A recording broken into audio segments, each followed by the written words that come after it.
Ideology अब झूठ है या फिर भरोसा है, सबका साथ सबका विकास है। संजय जी, ये बेरोजगारी का मुद्दा अमूमन आपसे बात होती है तो बेरोजगारी पर जनता वोट करती है क्या? और ये जो मॉडल है आज कांग्रेस रखती नजर आई, क्या ये जातिगत जनगणना जैसा मॉडल भी साबित हो जाएगा क्या?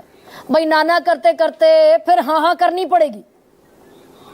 देखिए गरिमा जी, इस वक्त कह पाना तो बहुत मुश्किल है कि जिस तरह से जातिगत जनगणना एक मॉडल बन के उभरा और सरकार को विवश होना पड़ा कि जातिगत जनगणना करानी है, तो बेरोजगारी का जो एक मॉडल लेके आ रहे हैं या बेरोजगारी जो मुद्दे बनाने की कोशिश की जा रही है कांग्रेस के द्वारा, यही आने वाले बिहार के चुनाव में या आने वाले देश के चुनाव में, देश का चुनाव अभी बहुत दूर है, तो क्या यही मुद्दा चुनावी मुद्दा बनेगा?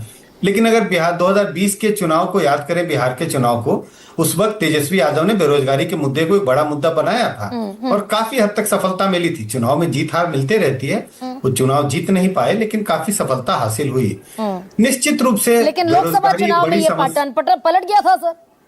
बिहार में जो चुनाव हुए बेरोजगारी का मुद्दा चल गया, लोकसभा में आरजेडी के कितने सांसद जीत कर आए? 30 सांसद फिर भी एनडीए के पाले में चले गए।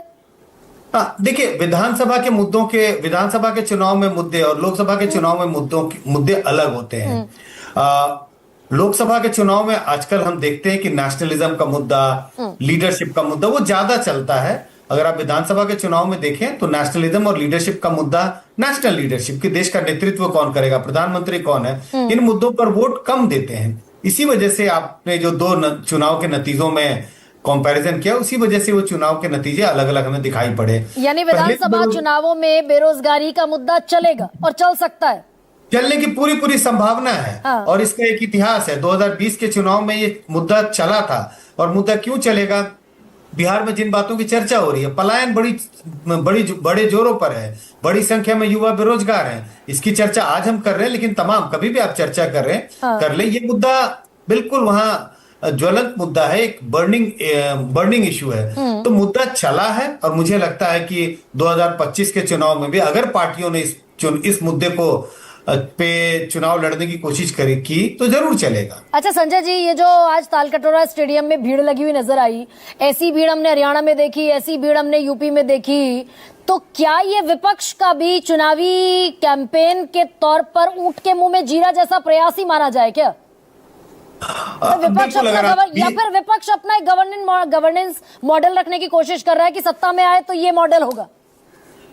देखिए, अगर एक उदाहरण दो, जैसे नीट की परीक्षा होती है, फिर जेई की परीक्षा होती है, सीट्स बहुत कम होते हैं, सबको पता है 12,000 सीट है, जेई में कुछ फ्यू थाउजेंड सीट्स है, लाखों लोग अप्लाई करते हैं, लाखों बच्चे शामिल होते हैं, 25 लाख 30 लाख बच्चे शामिल होते हैं। कहने का मतलब लोग प्रयास करते हैं। कई लोगों को पता होता है कि हमारी दाल नहीं गलने वाली है, प्रयास करते हैं। मुझे लगता है विपक्ष, ये जरूर है कि हाल में उन्हें सफलता नहीं मिली है। लोकसभा के चुनाव को देख लें, उसके बाद विधानसभा के चुनाव जिसका जिक्र आप कर रही थी, चाहे हरियाणा हो, महाराष्ट्र हो, दिल्ली हो, तमाम राज्यों के चुनाव में उन्हें सफलता हासिल नहीं हुई है, लेकिन वो प्रयास कर रहा है और ये एक नैरेटिव है और ये एक पोटेंशियल मुद्दा हो सकता है।